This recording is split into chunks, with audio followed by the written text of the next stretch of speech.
안녕하세요 여러분, 도케미입니다. 참고로 아기 목소리가 살짝 들릴 수도 있으니 놀라지 않으셨으면 합니다. 어제 결국 테슬라는 약 10% 가까이 하락하면서 162달러에 위치하게 되었습니다. 차트적 관점에서 바라봤을 때 지금 굉장히 아슬아슬한 위치에 있다고 볼 수 있는데요. 그것도 그런 것이 테슬라는 여기서 만약에 추가로 하락을 하게 된다면은 여기 이러한 갭을 채우기 위해서 144달러까지도 하락을 할 수 있게 됩니다. 한때 테슬라가 매우 큰 폭으로 하락을 하면서 아마 저희 멤버십 분들은 아시겠지만 이러한 하락장에 있어서 저희들이 140달러의 테슬라를 주었다는 것을 아실 겁니다. 텔레그램에 테슬라라고 검색하면 다 나오죠. 그리고 머지않아 테슬라가 약 113% 정도 반등을 하게 되었고 그 뒤로부터는 오히려 사라고 부추기는 것이 아니라 반대로 이제는 조심해야 할 때가 왔다고 미리 멤버십 분들께 몇 달 전부터 꾸준히 분석을 드린 바 있습니다. 저의 경우 이미 2월 28일날 테슬라 1아워 기준 헤드앤숄더의 분석을 드렸고요. 주가가 이렇게 190달러 아래로 하락하면은 헤드앤숄더 확정이라고 하였으며 갭을 채우러 나갈 수 있기 때문에 보수적으로 봐야 한다고 분석을 드린 바 있습니다. 그리고 연결해서 이렇게 3월 9일날에는 여기 헤드앤숄더가 형성이 되었고요. 144달러까지 굉장히 큰 갭이 존재한다고 분석을 드렸으며 4월 4일날에는 딜리버리 넘버가 발표가 되었고 6% 정도가 하락을 했는데 만약 주가가 190달러 이하로 내려간다면은 테슬라 주가는 166달러의 범위까지도 하방 압력을 받을 수 있다고 그 기준을 멤버십 분들께 제시를 드렸고 지금 166달러 위치에 있는 그런 상태입니다. 그리고 4월 17일 테슬라의 실적이 발표되기 며칠 전날 애널리스트들이 예측하고 있는 어닝 벌쉐와 매출액 그리고 그로스 마진과 함께 생각보다 다운그레이드된 가이던스를 공유드렸고 차트 관점에서 바라봤을 때 여기 RSI는 계속 하락하는 방향으로 내려가고 있고 실적 발표를 끝으로 이렇게 165달러에서 166달러에 저항이 잡혀 있으니 이게 깨진다면은 갭을 채우러 145달러까지도 하락할 수 있다라고 과거와 동일한 차트 분석을 드렸습니다. 그럼 이제 중요한 것은 바로 지금이겠죠. 지금 테슬라는 바로 어떤 위치에 와 있을까요? 우선 10%가 하락한 테슬라는 지금 프라이스 OCF 기준 35.76배에 위치하고 있습니다. 즉 시가총액이 영업현금 흐름 대비 35배를 받고 있다는 것을 의미하는데요. 지금 테슬라의 영업현금 흐름 연평균 성장률은 이렇게 21%이기 때문에 엄밀히 따지자면은 여기 35.76배라는 배수는 여전히 비싼 것입니다. 그럼 PE 멀티플 관점에서 바라보면 어떨까요? 조금 더 안 좋습니다. 테슬라가 어느 정도 조정을 받았습니다만 테슬라의 PE 멀티플은 여전히 41.33배로 시가총액이 순이익 대비해서 41배를 받고 있는 상태입니다. 연평균 순이익 성장률이 15.33%이기 때문에 여기 41배라는 PE 멀티플은 굉장히 비싼 것이죠. 하지만 테슬라라는 기업은 우량주인 만큼 프리미엄을 받곤 하는데 오랜 기간 동안 굉장히 높은 프리미엄을 테슬라가 받아왔기 때문에 정량적으로 테슬라의 프리미엄을 감안해서 적정주가를 찾기는 굉장히 힘듭니다. 바로 그러한 이유에서 제가 테슬라를 분석할 때는 PE 멀티플이나 프라이스 OCF 기준에서 밸류에이션을 잡고 차트 기법과 매크로의 환경을 감안해서 테슬라를 조심스럽게 접근하면서 매집을 해나갑니다. 그러나 주변을 보면 전혀 그렇지가 않습니다. 제가 꾸준히 투자를 하면서 투자들의 심리를 바라보면은 대부분은 항상 주가가 이렇게 떨어지고 나서 그 뒤를 바라본다는 것입니다.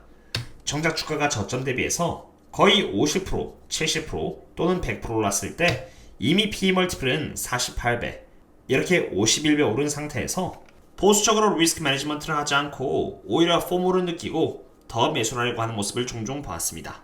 물론 테슬라의 경우는 이제 전고점 대비 21%가 빠진 만큼 일부 분할 매수를 통해서 상대적으로 좀 더 저렴하게 주식을 취할 수 있겠습니다만 리스크 매니지먼트의 일환으로 과감하게 매수를 할 시점은 아니라고 보고 있습니다. 가장 먼저 아크 차트를 보겠습니다. 여기 아크는 나스닥 성분들이 모여있는 ETF로 나스닥의 큰 부분을 차지합니다. 그런 ARK ETF가 여기 Symmetrical Triangle을 만들었는데 이것은 하락을 의미하는 차트 형태로 하락한 방향으로 우선 시작이 잡혔습니다. 아크가 하락하면은 나스닥도 하락하고 당연히 그렇게 되면 테슬라의 주가도 함께 타격을 받게 되어 있습니다. 옵션 현황도 그렇게 좋은 상태는 아닙니다. S&P 500의 옵션 현황은 제가 저희 멤버십 분들께 매일 공유드리는 정보인데 항상 4200을 유지하고 있다가 최근에 바로 오늘 4150으로 하향 조정이 되었고요. 여기 풋월의 경우는 4000에서 3900으로 이렇게 하향 조정이 되었습니다. 다시 말해서 주가가 오를 수 있는 한계점이 낮아진 것입니다. 지금 S&P 500은 4130을 달리고 있는데 4150이 바로 천장이니 이것이 상향 조정이 되지 않는 이상은 S&P 500은 4150 이상 올라갈 수가 없게 되는 것이고요. 반대로 떨어질 수 있는 깊이는 굉장히 깊습니다.